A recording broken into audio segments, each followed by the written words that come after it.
Hora de conversar com Dora Kramer. A gente aprendeu lá atrás, na aula de desenho geométrico, que duas paralelas só se encontram no infinito. Que nada. Veja aí o exemplo do Congresso Nacional. Basta aparecer um projeto de lei que afrouxa a punição a políticos por irregularidades, que as paralelas imediatamente se encontram. É um tal de PT e PSL brindando, votando junto, com uma celeridade inacreditável. E a gente vê que a realidade brasileira desafia até a matemática. Esse é o primeiro assunto da Dora Kramer. Bom dia, Dora. Bom dia, Megali, bom dia, Sheila, bom dia, Carla, bom dia para todo mundo. Pois é, esse projeto aí da improbidade administrativa, que ficou parecendo mais um caso de improbidade legislativa, ele é discutido pelos especialistas no seguinte cenário: é necessária, sim, uma mudança nessa lei que já tem mais de 30 anos de vigência, a lei da improbidade, mas para aperfeiçoar, né? Em vários pontos, o que a Câmara fez foi regredir. Num movimento assodado, apressado, é absolutamente incompreensível esse caráter de urgência dado a esse projeto, né, que agora segue para o Senado. Vamos ver, de repente o Senado corrige, ele retrocede e faz assim ele dá a impressão, é possível não concluir, gente, que isso é algo em causa própria, né, porque há muitos deputados, há muitos parlamentares implicados em processos desse tipo, a começar pelo presidente da Câmara e mais 4 integrantes do Colégio de Líderes, sendo um deles o líder do governo na Câmara, o líder do PT, o líder do PMDB e o líder do PCdoB, que diga-se Renildo Calheiros, irmão do senador Renan Calheiros. Então, esse tipo de ofensiva, ele tem uma clara tentativa de afrouxar o aparelho de fiscalização e controle, por consequência, dificultar o combate à corrupção.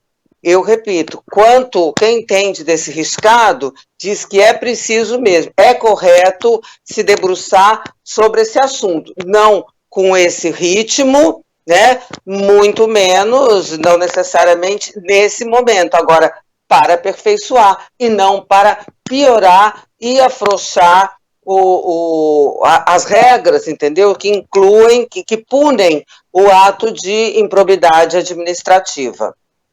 Dora, vamos falar sobre a CPI da pandemia. Ontem tivemos, não dá nem para chamar de depoimento, né, do Wilson Witzel, foi mais um discurso de defesa dele mesmo, contribuiu muito pouco em termos de informações para a CPI, pelo menos essa foi a percepção geral aqui, mas claro, quero te ouvir sobre isso e também para a gente falar sobre rumos, a partir de agora, da comissão.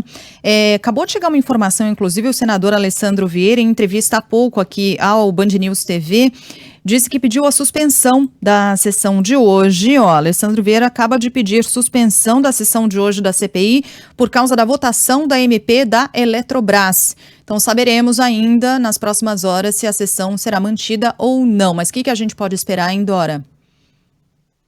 Olha, essa MP da Eletrobras, que é super importante, ela tem votação marcada para as 10 horas, por isso essa solicitação do senador. E, além disso, os 2 depoentes marcados para hoje, um está nos Estados Unidos e obteve o direito a ficar em silêncio, e o outro, que é o tal do auditor do TCU, também obteve o direito de ficar em silêncio. Então, está sendo interpretado como algo inútil para o prosseguimento dos trabalhos da CPI. Com relação ao Witzel, Sheila, eu concordo de maneira não parcial, 50-50, tá?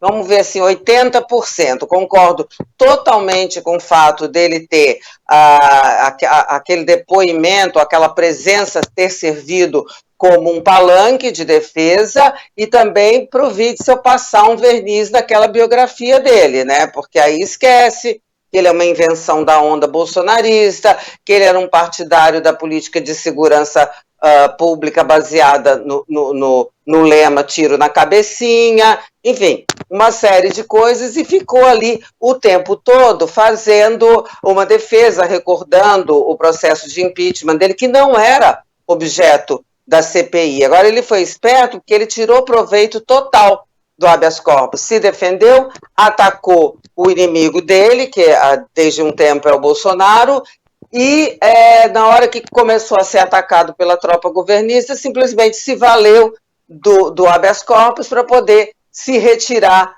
da CPI impunemente. Agora, os outros 20%, o Sheila, que eu discordo da avaliação geral de que não serviu para nada, diz respeito às iscas que ele lançou. Ele deixou ali iscas sobre ilícitos, ocorrência de ilícitos nos hospitais federais, disse aos senadores depois que o dono, aspas, desses hospitais federais é o senador Flávio Bolsonaro, e também lançou iscas sobre o envolvimento de milicianos em atos públicos de protesto contra a adoção de medidas restritivas contra a contaminação do coronavírus, né? Então, teve parcialmente, dá para a CPI tirar proveito, vai fazer uma sessão secreta, que ele já prometeu dar detalhes. Então, acho que teve ali uma serventia, mas para ele é que foi bom, né? Ele foi lá, inclusive, não ficou com a fama, compareceu, tinha habeas corpus para não comparecer, para não ficar com a fama de quem foge do embate, não é? E aí, sabe, que tentou se dar bem. Quanto aos rumos, Sheila, que você perguntou, eu acho que a CPI agora está entrando numa fase.